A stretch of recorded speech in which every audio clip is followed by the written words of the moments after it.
Alrighty, it is a brand new Flyers Daily for the 17th of April, 2025, also known as the final day of the 24-25 season for the Philadelphia Flyers. Can you believe it? Man, 82 games done and dusted after today, and we'll be in that season that I do not like called hockey offseason. But I digress. Preview of the game, final preview we'll do this year. We'll have our final recap coming up tomorrow. Flyers take on the Sabres tonight. And there's a lot on the line in this game.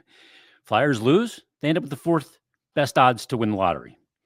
They win the game, pending what happens around the league. They could end up sixth, fifth, seventh. I suppose we'll see how things play out tonight. But they'll take on a Sabres team that, once again, is going to miss out on the Stanley Cup playoffs. This is a Buffalo fan base that I feel bad for. You know, we kind of talked about Montreal and how they're an easy fan base to loathe, sports loathe. Buffalo's it's a good fan base. Like, they do good numbers in the Stanley Cup playoffs every year, despite the fact that Sabres just seemingly are never in it. It's a good hockey market. And they've got good players. But to me, from the outside looking in, I don't know. I'm not there day to day, but it seems to be some kind of cultural issue. Too much change, too many coaching changes, too many GM changes, too many changes in philosophy, I guess. I'm not sure, but it clearly hasn't worked. And like I said, they have some really good players. Like Tage Thompson's a really good player. Buffalo comes into the game, 81 games played, 35, 39, and 7, 77 points, seventh spot in the Atlantic Division. 1 point ahead of the 8th seeded Boston Bruins in that division. Flyers come in the 8th spot in the Metro, 81 games played, a record of 33, 38, and 10. Flyers with 76 points, 1 point back of the Sabres. So if the Flyers obviously lose this game, then the Sabres will have longer odds to get the number one overall pick, which they've had, and they got Rasmus Dahlin that way. So the Flyers will take on the Sabres tonight. I mentioned Tage Thompson. When you take on Buffalo, you go, okay, who's Buffalo got? You know, who are these good players you're telling me about? They got some good pieces there. And I don't think they've done a bad job drafting. You know, Tage Thompson leads the way, 75 games played. How about another 44 goals for Tage Thompson, 28 assists, 72 points. So slightly below point per game player. Good on the power play, 7 power play goals, 9 power play assists. Dahlin's a guy they got number one overall. He's second on the team in points with 68 points, 17 goals, 51 assists. How about 16 assists on the power play? Boy, I'd like to see those numbers for the Flyers. Good young player, J.J. Peterka, 26 goals this season, 66 points. Alex Tuck, who they got from Vegas, 35 goals. Jason Zucker still kicking around, 21 goals. Ryan McLeod, they drafted Owen Power first overall. They've got Bowen Byram. They made the trade, of course, with Ottawa, sending Dylan Cousins there, who had 11 goals, 20 assists, and 31 points in 61 games. He still got some development. And Krebs is there, hasn't done a whole lot. Benson. But they got some good pieces in Buffalo. Goaltending, that's been part of the issue, but they do have a commitment to Ukko-Pekka Luukkonen at this point. 55 games this year. Not good. 887 save percentage. 3.2 goals against average. 500, 24, 24, and 5 record. They do have Devin Levi coming on the way. And, Sage veteran James Reimer there with the highest save percentage on the team at 904. Devin Levi in his 9 games, only 872. So it is the Flyers and the Buffalo Sabres tonight. And we're going to get to a bunch of the comments from yesterday's episode. Some really good stuff. And you guys are kicking butt on the YouTube comment section. And we're going to get to some emails as well. But I saw this online. Tage Thompson is top 10 in goals in the NHL in the last 3 seasons. He has 120 goals in 223 games. Now, when you consider who that's more than Ovechkin over the last 3 years, more than Kucherov, more than Kirill Kaprizov, more than Kyle Connor in Winnipeg, more than Mark Scheifele, more than Stamkos, and more than Philip Forsberg. Forsberg during that same stretch, just behind McDavid. So, I mean, Tage Thompson, that's a good player.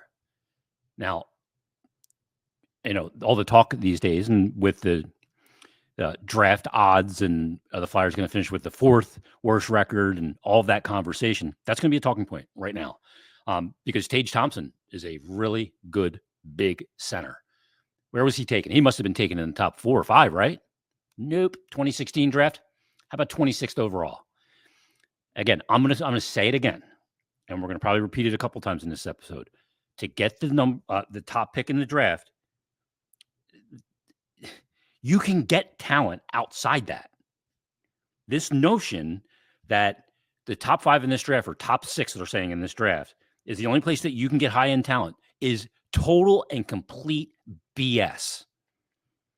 And yeah, you get a larger pool of players to pick from when you pick at the top. I get all that. I understand. But the fact of the matter is you are projecting on 18-year-old kids. There is not a generational player in this draft. There's not. There's no Connor Bedard. There's no Connor McDavid. There's no Sidney Crosby. No Mario Lemieux. No Wayne Gretzky. No Eric Lindros. This is a crapshoot. Go back to 2017.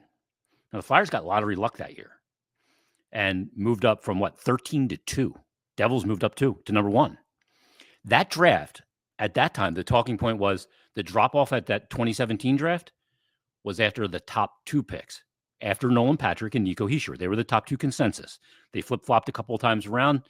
Patrick was going into the year kind of the consensus number 1 overall pick, but he had some injuries.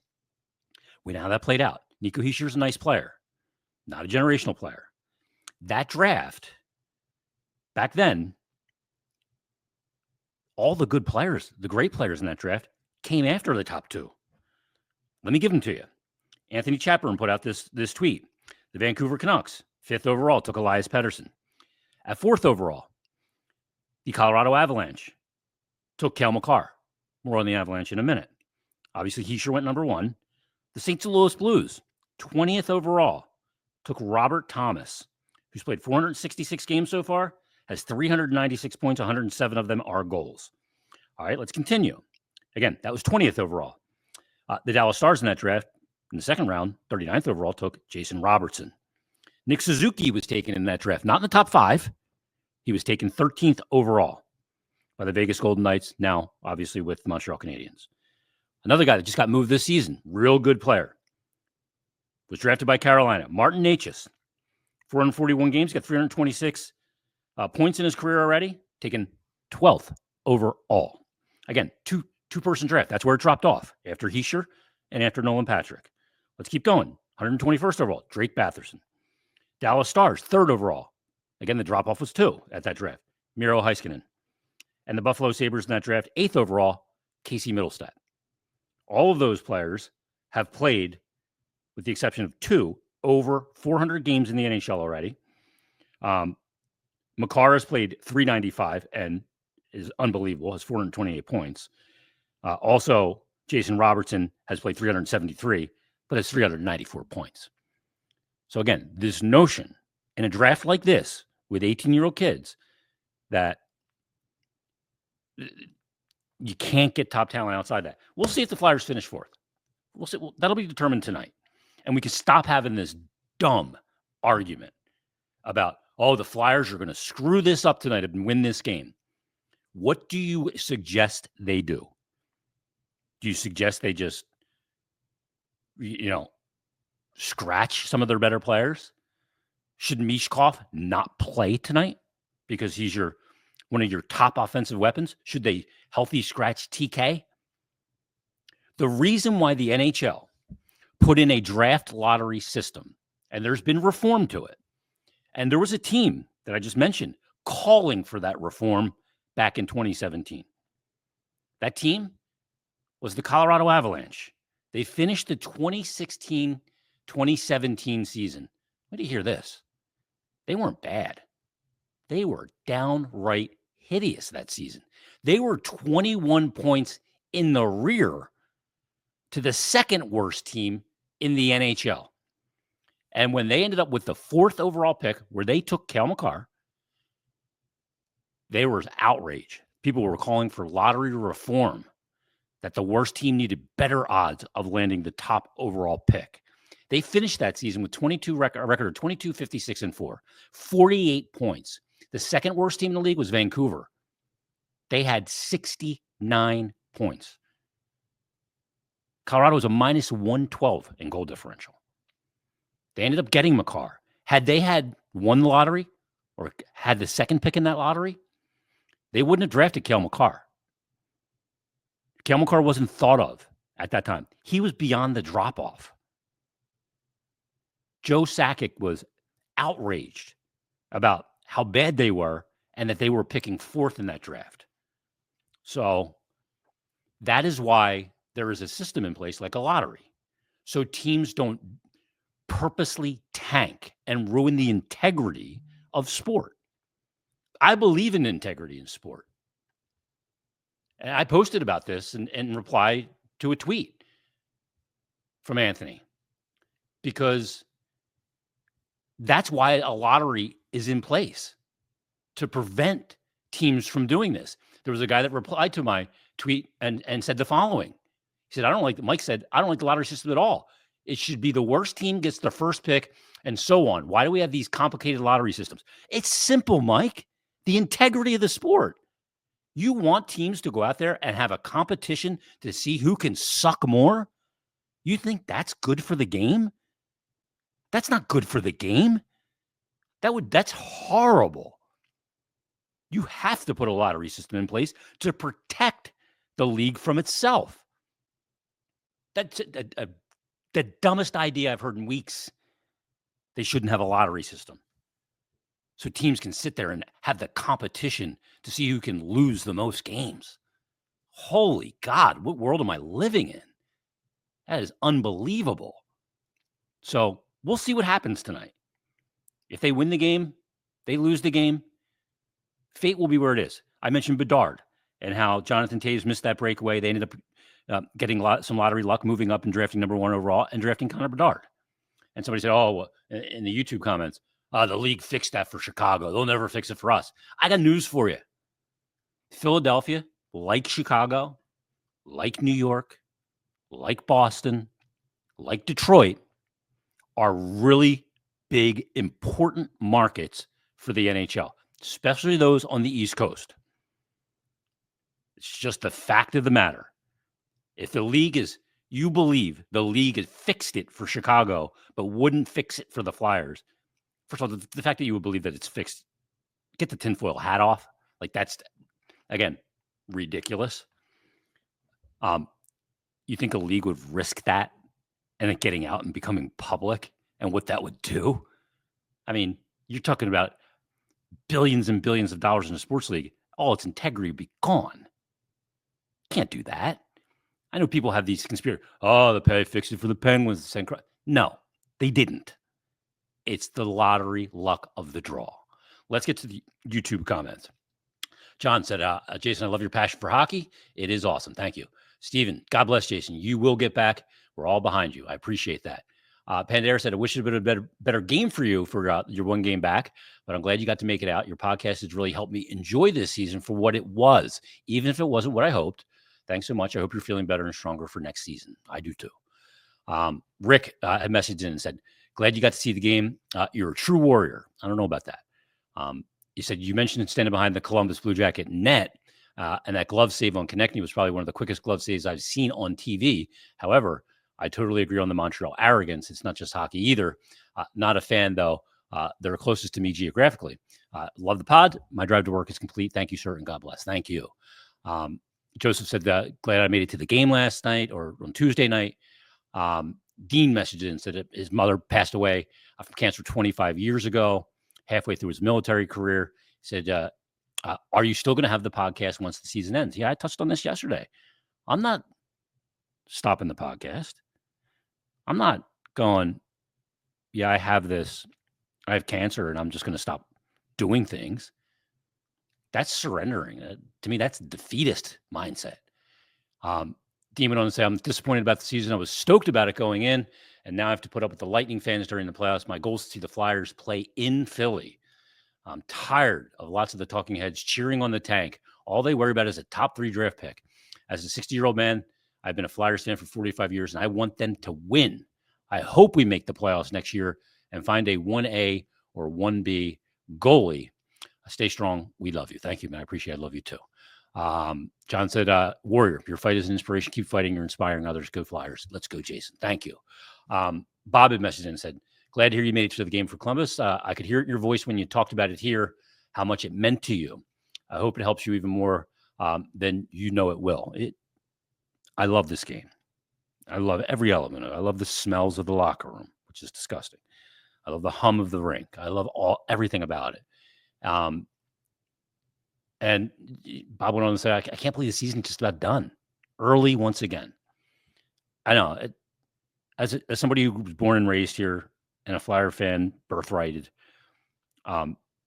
we didn't kind of have these debates whether they were going to or not going to make the playoffs. Up until 2014, the Flyers had the third highest winning percentage of any NHL team in the league's history. They were a team that was always in the mix for top players. So this is, for people that maybe grew up of my generation or older, this has been a very difficult period of 12 years, 14 years, because it hasn't been what the organization was prior to that. I mentioned that they went to 6 Stanley Cup finals since they won the back-to-back cups, and what they were up against and how they caught a dynasty every time. Sometimes it's when you get there, just like when I talk about, and this is important, sometimes it's not that you're a bad team. You have to be bad at the right time. You can be bad. The Flyers were bad after 2016-17. Not terrible. I mean, I think they had the 13th worst record. They moved up from 13 to 2. And they got this lottery luck in one of the worst years to get that lottery luck. Sometimes you can stink at the wrong time, and it doesn't help you the way it could have if you stunk like that a year prior. It's just the way it goes. Bob also said the next date to look forward to is the draft lottery, which will be coming up in the first round. I'm hopeful the Flyers can move up some spots. I think this draft is going to be a good way to reload for the future, but there is also the possibility of packaging some picks to move up or trade for an established player, a goalie, center, or defenseman. Time will tell. Good luck to you, my friend, and continued success in the recovery. Thank you. Art said, glad you made it to the game. Looking forward to the offseason discussions. And there's going to be a lot of fun discussions that we're going to have and important discussions. He said, I've learned a lot listening to your broadcast. I was bothered by the booing near the end of the game on Tuesday night. It's disappointing to miss the playoffs again, but a lot of steps forward were made this year. And then Pumpkin King, who is one of the Negadelphian guys, said, getting shut out in the final game of another lost season, you deserve to get booed. And look, I'm not going to judge people on that. If you want to boo, that's your right. You pay ticket, you can do that. I'm not going to judge people on that. Look at this. Rush Joy checking in said, the Rush Joy show, great to see you last night, Jason. Keep up the fight. You're a badass. Thank you, Russ. It was good to see Russ at the game and Anthony Sanfilippo, the boys from Snow the Goalie and Bundy and everybody else. Flyers got goalied by Greaves. Kid was on point. 4th pick. Here we come. I'll take it. Good to see you up and about. Love of the game is a powerful thing. Keep fighting. The love of the game is a very powerful thing. Now, Pumpkin King, I called him a Negadelphian. He just said, I was happy to see you get to the game. Didn't watch, but it sounds like the Flyers went meekly into the night. Good overall result for draft position. Both Montreal and Toronto fans are delusional fools. Screw them. The Flyers didn't play meekly in the game. You're just looking at the result, the box score. Jack Reeves was great in the game. Did they get goalied? Kind of. But they had a lot of good scoring chances in the game. They didn't play meekly. That's not a takeaway that I had from the game. That's why sometimes you got to be careful just looking at just the box score, the final result. Let's get to a couple more here. Oogie often messages and he says, I'm as tanky as it gets in the hockey sense, but last night I wanted the Flyers to win for you. But instead, they won for other good stories, and you bet beat the traffic. Let's go. So, yeah, I did beat the traffic out of there, which was good. Matt said, I think it's silly to assume the Flyers are going to be able to trade for a number 1 center for the future or a number 1 defenseman. On a previous comment, somebody said Stanley Cup teams are strong down the middle, have a good first pair, and a pretty good goalie. None of that is coming this offseason via trade or free agency. Teams are not getting rid of those players anymore. People who want to rush this rebuild, the Flyers need to suck all we have for explosive star players with Michkov as far as when this team will be playoff bound, let alone contenders. The only other player we had in the same stratosphere, but nowhere near as close, was Cutter Gauthier. So far, he's been a better player than Drysdale. Well, I don't know about that. He hasn't played enough yet. So far, I know it. He said, so far, I know it takes longer for defensemen to develop, but if Drysdale ends up being a bottom of the second pair defenseman and Gauthier ends up being a scoring first line winger, we lost the trade because Gauthier was a piece in our rebuild and we did not replace him. I agree with part of that. I thought that, having a scoring winger, which is what I think Gauthier will be a good thing. But he didn't want to be here. So let's stop forgetting that part of it. Matt also said, Gavin McKenna is going to be in next year's draft, and I think the Flyers should not even try to add anybody, and if anything, subtract more this offseason to be worse, to be in a position to draft him, because never in our organization do they embrace a full rebuild. We always try to compete while rebuilding. It's like trying to sail while sinking. I like the metaphor. No, I'm done with the subtracting. I'm done with it. It's a lottery. You don't even know if you're going to get him if you have the worst record. So no, enough is enough. You do this again, you're deepening the stain of losing on your team. And I just don't believe in it. I don't believe in it. Buffalo did it. They've been in the playoffs in a decade and a half. And as far as what he said in the very beginning about you're not going to get a number one defenseman or a top line center or the goaltending, teams don't give that up. They don't. Vancouver didn't give up JT Miller. Elias Pettersson was on the trade, apparently was on the trade market. Tage Thompson was traded, right? Jack Eichel was traded from Buffalo to Vegas. There's top players traded all the time in this league. Established players. It depends on the situation. You can't say that can't happen. You can't rely on another team to bail you out. I agree with that. And it's not easy, and you may have to overpay. But the fact of the matter is players move all the time. And in the league now, in a rising cap world, they're going to start moving a lot more. A lot more. Big ticket items are going to move now because teams can fit them in an acquisition, and smaller market teams that don't bring in the same influx of gate cash when this cap quickly goes up and up and up to an uncomfortable area for some of the smaller market teams, of which Philadelphia is not one, is going to be interesting. So we'll see how that plays out. But thanks for your note. I appreciate it. Solar Warden, talking about Sam Ersson, said, as for Ersson, how can you still have some hope for him? He's played 100-plus games. That's not a big sample size, by the way. And his numbers are absolutely atrocious. The problem with Ersson is he's never been the guy anywhere at any level. By that, I mean hype, numbers, success. He's been extremely average his entire life. His numbers at every league are pedestrian. I get it. Can't lose hope. But in my view, he's already shown us everything he is not. The goaltending is really difficult to project forward that way. You can't base another league on that, on the NHL. And the big thing that I think you're not considering, Solar Warden, is, and look, I don't know. I don't know if he's could be a number one. I'm just saying I'm not throwing the baby out with the bathwater. But you have to consider when you look at a guy's numbers, and his numbers are average, below average. I totally agree. You have to consider the environment they're in.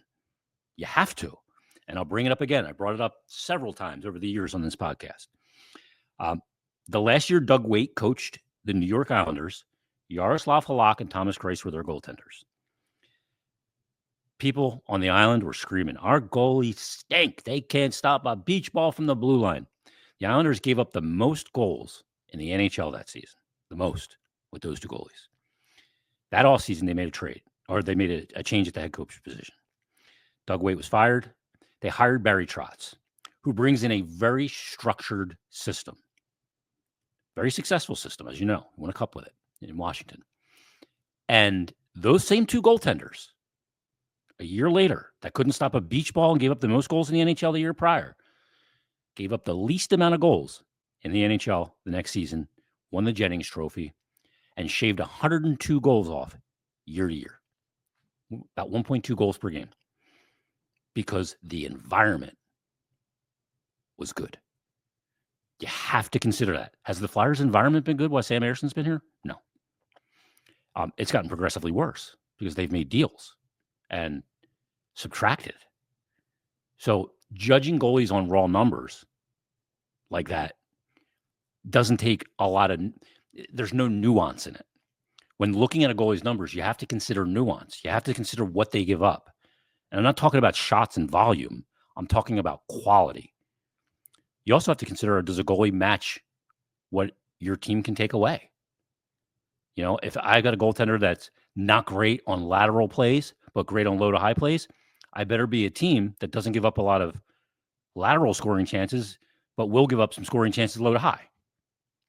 That's fit with the system and a structure.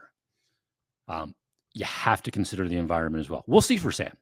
I think getting into a situation with a veteran and a more stable situation where he's not relied on to that degree so far is important.